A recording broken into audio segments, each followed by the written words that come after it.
Hi everyone, welcome to my channel. I tried my hardest to film my daily draw for you guys this morning and I could not make it work. I don't know what was going on with my camera, but it would not let me do it. I got like halfway through and then it would cut out, and then I got halfway through the second half and then it cut out, and I just said, you know what, I'm not I'm not gonna do it. But what I am gonna do is today at least, I don't know if this will be a daily thing, it might just be on the weekends, I'm not really sure, but I will be making some videos, kind of a my point of view of some of the daily draws that I have in my journal entries, and kind of explaining what my thought processes were as far as the journal entries go. My card today that I picked was the Empress. I am using the Nicoletta Ciccoli Tarot. It is my deck for the season, so I've been using it all spring. I will use it up until the 21st of June, so another month to use this deck. So I'm really excited about it. I've had a lot of fun using this deck. This is such a sweet little deck, but God, are the messages powerful. I just love it, and I have trimmed them, so all of my cards they don't have like the suits or the names or anything on them, so that allows me to kind of read them a little bit more intuitively rather than just strictly going for what the actual card is. But when I do my daily draws, I do look them up. A lot of them I can't tell because obviously it does not go strictly by the Rider-Waite. I mean, there are some similarities, but you know, they are quite different from the Rider-Waite cards imagery. So sometimes it takes me a minute to figure out which card I am looking at, but I always look it up and then I do some research into it. I'll just kind of go through my routine in the morning when I'm doing my daily draw. First I obviously shuffle my cards. I pick my card for the day. This morning, like I said, was the Empress card. Today is May 21st, 2016, and I drew the Empress card from the Nicoletta Ciccoli Tarot. And the first thing that I do when I draw my card is I kind of let it sit. I look at the imagery. I come up, you know, with some keywords, with, you know, what it's saying to me for that day. You know, when I'm shuffling my cards before I actually choose my card, I do ask that Spirit, that the universe, give me the card that's going to have the deepest message, whether that be for me or for someone who is going to come across my Instagram or come across my you know, my Facebook, and read that journal entry. So that's what I do there, and then I kind of brainstorm intuitively the card.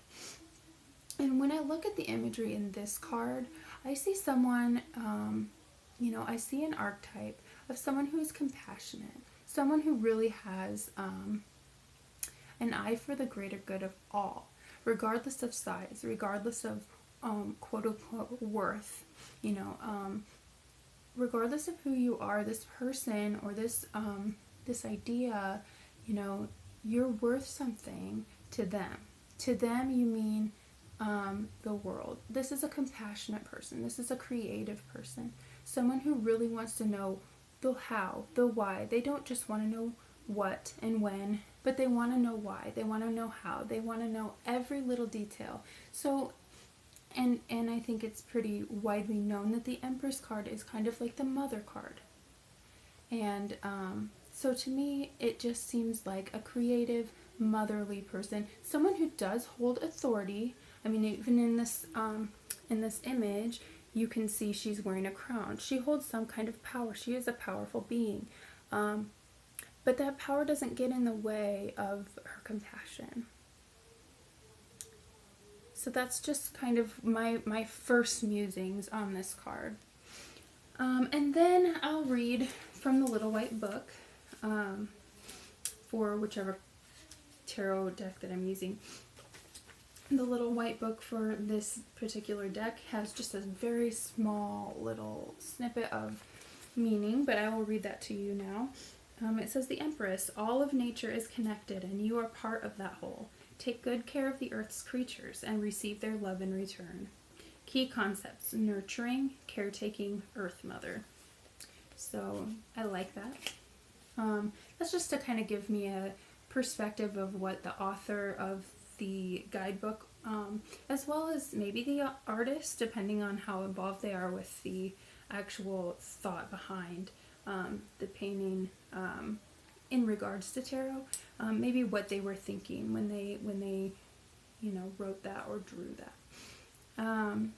So then I would go through all of my beautiful magazines and come up with some images that I liked that kind of spoke to the theme of the card. And the magazines that I use tend to be pop culture magazines, Rolling Stone and things like that, contemporary art magazines. I love Juxtapose. I love High Fructose. Hobby magazines like this Hate Doll magazine that I got, and anything that's going to be a little bit out there, that's going to have some really interesting imagery that I can choose from. I will use whatever I can get my hands on. I actually bought a book at the dollar store not long ago that I bought solely to like tear apart, pretty much just because it had some really cool like drawings in it. And I keep my eyes open at like thrift stores and things like that as well. But for this particular card, I chose 3 different images. One of the images is just kind of a background image. It's just a wallpaper. It just reminded me of, like the kind of wallpaper you'd see in like an old house, like your grandma's house or something. And then I chose this image of this really regal woman. She is bare-chested. She is gorgeous and feminine, very powerful looking. She just looks like she holds some serious power. And then she's also holding an egg. And to me, that is like the ultimate symbology of motherhood, is that egg, is that, that just screams creativity to me, in order to create or to have the power to create something. That is a fucking amazing power. It is an amazing gift that we have as women. And not only women. Not only women can create, men can create too. There are so many different ways for us to create, to be creative, to give life to things, that it has nothing to do with gender. I just love this image for that reason. And then lastly was this image here of this little African American girl holding up this mask on a stick. To me, that just this image was something that, sorry, I've got to take a quick drink. Okay. Anyway, this little girl right here with the mask, that just kind of spoke to me of the different roles, the different faces we put on throughout our lives, throughout even our day. Many of us have to hold certain roles, different roles. So maybe you are the compassionate, caring mother archetype, but then you also have to be that disciplinarian father archetype. Same power, same dynamic, but different, right? And this just kind of spoke to me of the transition between the two, and how we can just kind of take one off and put the other on, and how difficult that can be for some of us. I know for me, at least, it has been quite, the last couple weeks have been quite trying. Just having to pull myself out of a situation and pull myself away from it in order to see it clearly, in order to see where others are coming from, and in order to really put myself in a place that I can help it along instead of hindering it. And to be able to smoothly transition, to make a transition between those different roles, for some reason it just seems like the Empress card just speaks so much of elegance, that this just, for some reason, spoke to me on that level of that girl and how powerful she looks, you know, in holding that mask away from her face, showing people who she really is, but then being able to assume that role as well. Because just because that might not be what we wanted to, you know, what we want to assume all the time, it is necessary. And she's strong and powerful and compassionate to that. So that is kind of my reasoning behind the images that I chose. And then I just, you know, I write whatever comes to mind in the moment. I just write. So in this particular one, I just said, this morning I drew the Empress card. And then down here I wrote, be compassionate. The transition between disciplinarian and caretaker can be a challenge. Stand your ground. Of all people, you know what is best for you. You are a creative, caring, powerful being. Know that. Sit with that knowledge. And then over here I wrote, motherly power. Because just because you're a mother, just because you're, you know, that archetype is more of a feminine archetype, more of a gentle, compassionate being that maybe sometimes we have to assume, that does not mean that we can't be powerful, that we can't sit in our power as a creator, as somebody who creates things and puts their light out into the world. So that was kind of my daily draw for today. So I hope this has been helpful for some of you. I don't know. Let me know what you think. If you liked this, I'll keep doing it. Probably not daily, but maybe on a weekly basis. I'll maybe go through some of the other ones that I've done, or just do my Saturday draw. I don't know. We'll have to see. Let me know if you like it, and what you think, if you want to know more about, you know, my take on tarot. Otherwise, I think I am done here. Oh, I did want to plug one thing really quick. This book here. This is the book that I've been using alongside my daily draws. So in my tarot journal, there are my normal daily draws, but then I also have other things like this here. Why do we read tarot? Like, I just kind of journal about some of the journal prompts that are in this book in my tarot journal as well. And it's just been really, really helpful for me to come up, you know, with like why I want to read tarot. What my mission statement is, what I want out of this, why am I even doing this? You know, what does it say about me?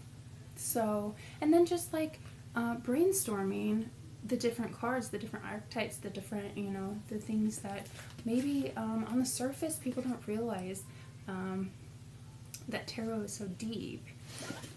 Those of us who know about tarot and have studied it, yeah, we know how deep it goes, but looking from the outside, you know, people look at it as a way to tell the future, a fortune-telling tool, and maybe not so much a path-working tool, maybe not so much a personal spiritual tool.